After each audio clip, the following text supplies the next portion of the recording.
Acompanhe meu raciocínio. Imagine que você está fazendo uma caminhada em qualquer lugar. Ambiente-se. Você pode estar numa cidade, pode estar numa calçada, pode estar na praia, pode ser numa floresta, não importa. E de repente, do nada, uma coisa muito inusitada acontece, como por exemplo, uma porta gigante de ferro cai na sua frente e você não consegue seguir adiante. A pergunta é: qual é a sua reação diante deste empecilho? Porque você se vê num primeiro momento sem condições de seguir adiante. Dependendo da sua natureza espiritual, dependendo daquilo que você tem por essência em você, vai vir a sua reação. Você pode simplesmente aceitar e ficar parado onde você está. Você pode tentar pular, encontrar uma saída, olhar nos seus bolsos para ver se de repente você tem uma chave para poder passar adiante e seguir seu caminho. Você pode ficar com muita raiva e começar a bater naquela porta, porque ela não deveria estar na sua frente. Meus queridos, não estamos falando de portas, estamos falando de saúde mental, dos limites que você tem na sua mente e de como você reage às adversidades de sua vida. E a gente vai falar sobre este catarinense que, infelizmente, o que aconteceu com ele tenho que cuidar com as palavras que eu uso aqui, mas as instituições. Vem comigo.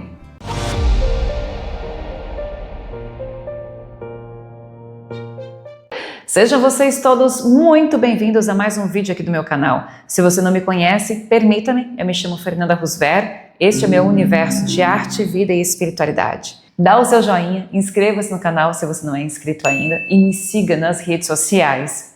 O assunto é sério, eu vou tentar falar com a maior leveza possível, mas eu não faço esse vídeo aqui porque eu estou querendo criticar a pessoa que teve esse surto com a justificativa da política. Não é essa a questão, porque não tem como mudar o passado, mas a intenção, na verdade, é ajudar você que me assiste, você que gosta desse tipo de pauta, a perceber em si ou nas pessoas que estão ao seu redor se algumas delas têm essa instabilidade a ponto de surtarem por uma razão ou outra.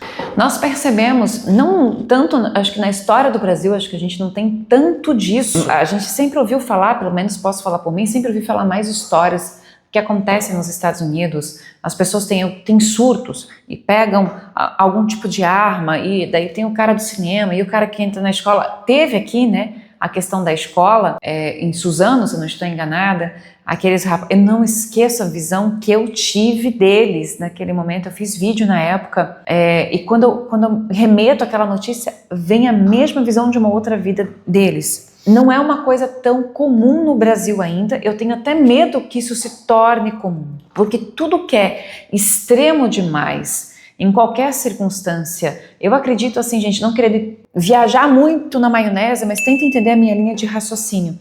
Independente de onde você esteja, tudo que é muito, muito extremo, ele não faz bem nas ideias políticas, as ideias religiosas, e aqui a gente não vai pautar a questão do que a gente acredita, o que está certo, o que está errado. Vamos falar de saúde. A saúde da mente é proveniente de um espírito são. E muitas vezes o espírito, quando ele não está saudável, naturalmente qualquer questão do seu convívio vai virar aquele gatilho negativo para que ele surte. Infelizmente, tem pessoas que não deveriam nunca estar inseridas em meios muito extremos. E não só de ideias, mas até mesmo, penso, isso é uma teoria, você pode escrever aqui se você acha que é uma loucura que eu estou falando, se você concorda, mas em questão, por exemplo, geográfica, quando o local que você vive ou é muito quente ou é muito frio, o extremo da temperatura, ele desencadeia às vezes na pessoa um determinado tipo de comportamento também. Não que ele determine, mas ele facilita. Por exemplo, dentro das minhas consultas e dos meus estudos, eu observo, por exemplo, que a cultura de alguns países, às vezes, por ser locais muito frios, até de não muito longe, por exemplo, quantas vezes eu ouvi falar que o pessoal de Curitiba, capital do Paraná, é uma galera fria, mas isso às vezes é uma resposta física àquela influência meteorológica daquele local. E eu estou falando isso para vocês perceberem o quanto nós somos vulneráveis ao ambiente. Então pensa, soma o que eu estou falando, o quanto então nós somos vulneráveis às questões políticas, religiosas, familiares e etc. É muito forte. A mente, ela é muito frágil. Eu percebo, por exemplo, dentro das próprias regressões de memória, na hora que eu estou conduzindo cada consulente meu, o quanto que eu preciso cuidar com a palavra que eu digo, a palavra que eu estou usando, para que ele consiga visualizar e eu consigo sentir, aí já é uma questão da minha própria sensibilidade, o quanto que às vezes eles estão concentrados no que eu falo, ou o quanto a pessoa não consegue se desconectar da sua própria vida atual para conseguir enxergar bem a sua própria memória, porque perde o foco facilmente. Então é preciso cuidar muito, a nossa mente é extremamente frágil, então imagine o que não aconteceu com esse cara para ter resultado nisso, né? Francisco Vanderlei Luiz, 59 anos, natural de Santa Catarina, é um caso completamente à parte. Eu sei que algumas pessoas olham para o estado, olham para Santa Catarina, olham para o Rio Grande do Sul e acham que todo mundo aqui é extremista. Isso não é assim. Existe sim, como existe em outros lugares, e eu acho isso muito tóxico, em qualquer circunstância. Ele é pai.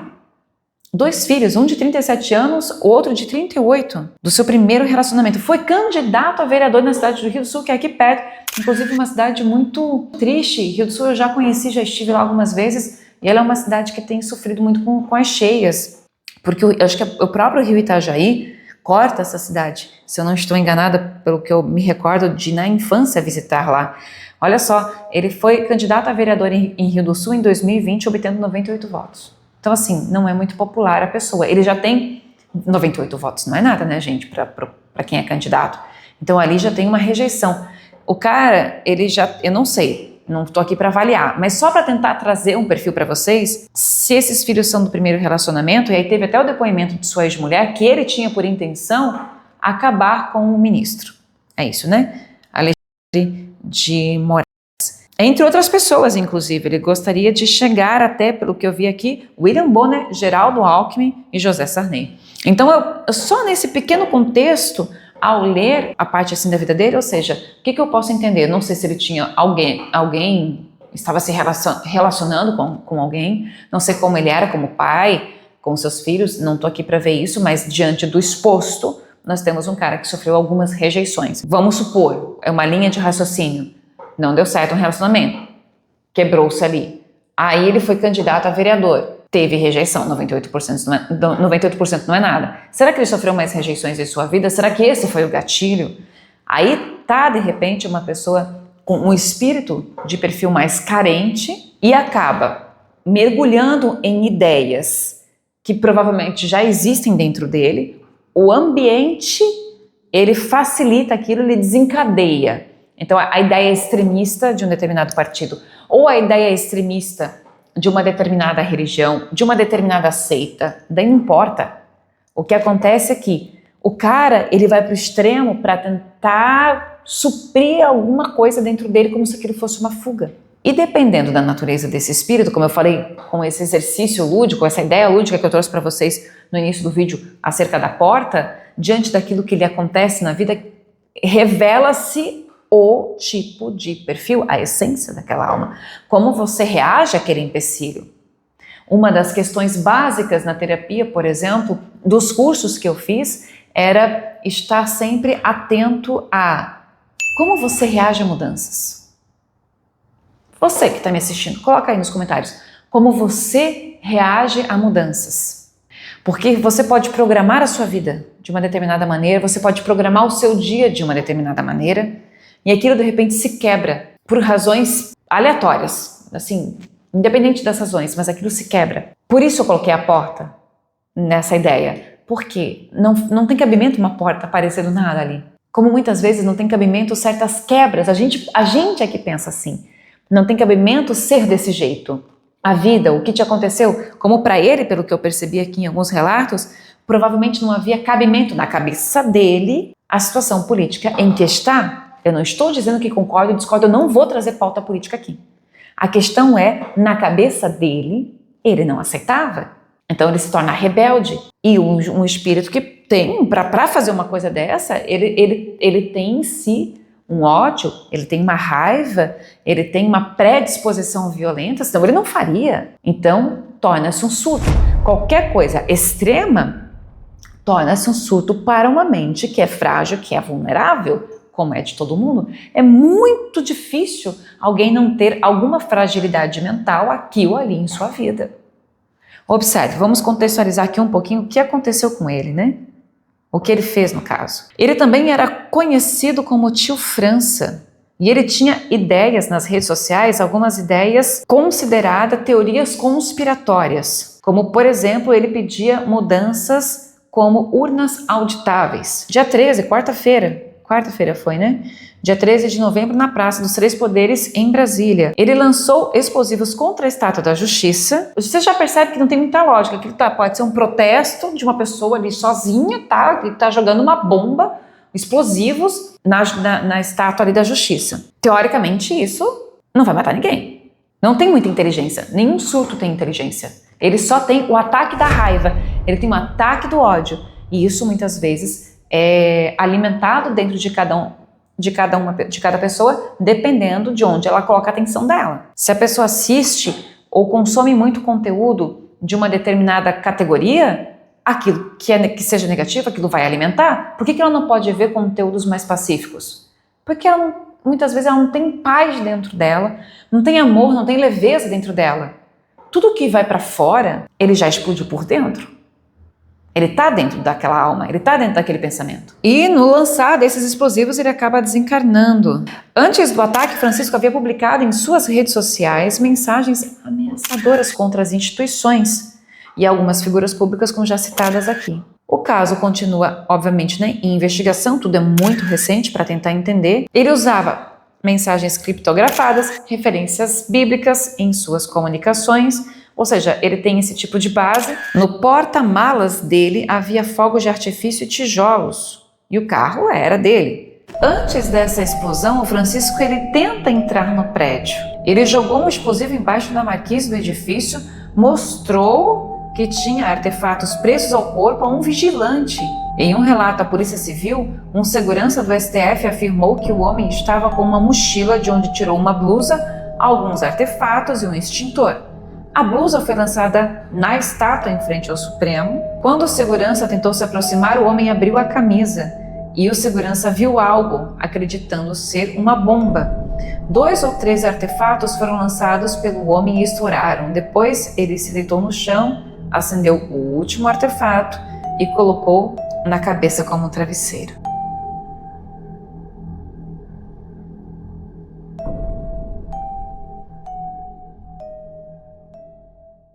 A sensação que eu tenho dessa cena ao assistir, principalmente essa parte de ele colocar o explosivo ali na cabeça dele, debaixo da cabeça como se fosse um travesseiro, é que eu acho que ele assim, não é um tipo de coisa fácil para fazer. Vamos supor, a pessoa quer acabar com o fulano de tal. É muito difícil chegar nessas pessoas. Não estou aqui fazendo nenhuma apologia a isso, não sou a favor disso não. Para ele chegar, ele teria que ter um outro tipo de caminho, vamos supor, muita inteligência para conseguir chegar sem ser visto. Então o que ele fez foi uma coisa muito amadora, um atentado para mim muito amador, que fez na verdade muito mais mal a ele, e acho que esse último momento foi um desespero, tipo, não deu certo o que eu queria, tentei, deve ter sido muito difícil, observe, deve ser muito difícil.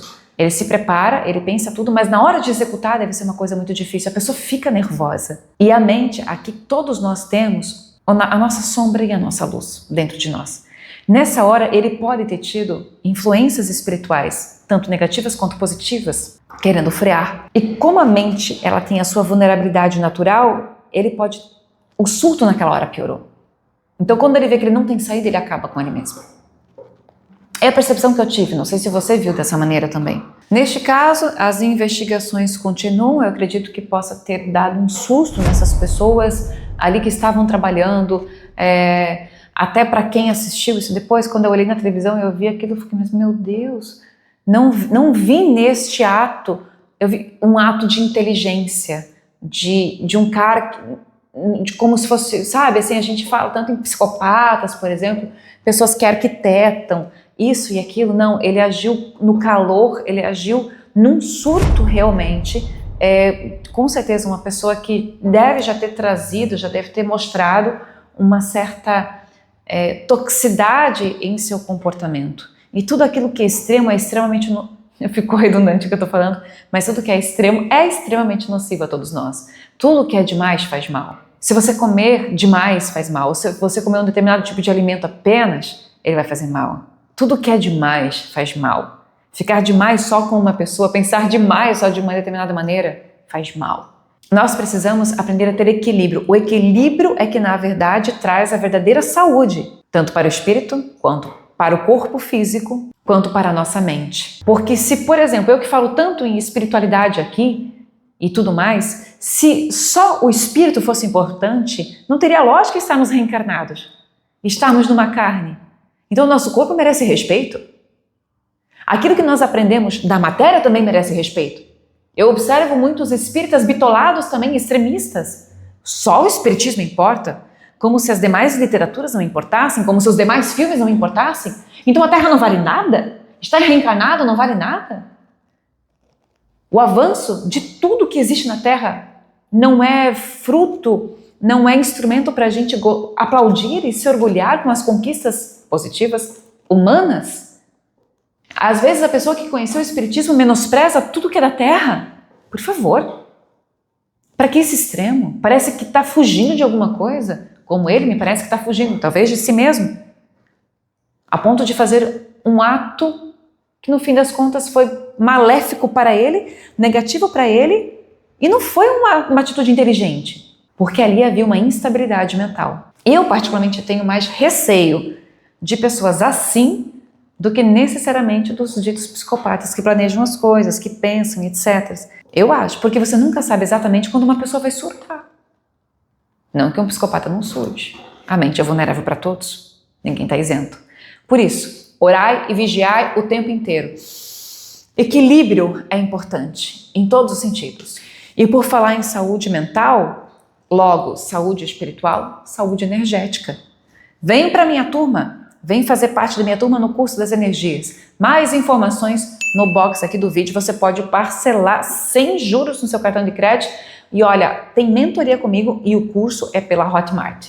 E tem mais recadinhos importantes para você aqui no box do vídeo, como para você fazer terapia comigo, as velas e mais um monte de coisa muito bacana que eu divulgo por aqui, do meu mundo e de quem me apoia também, né, gente? Que é necessário. Então, muito grata a sua paciência aí comigo. Dá o seu joinha, que é importante para mim aqui no YouTube. Deixo um beijo para você, uma excelente semana para todos nós e até o próximo vídeo. Gratidão.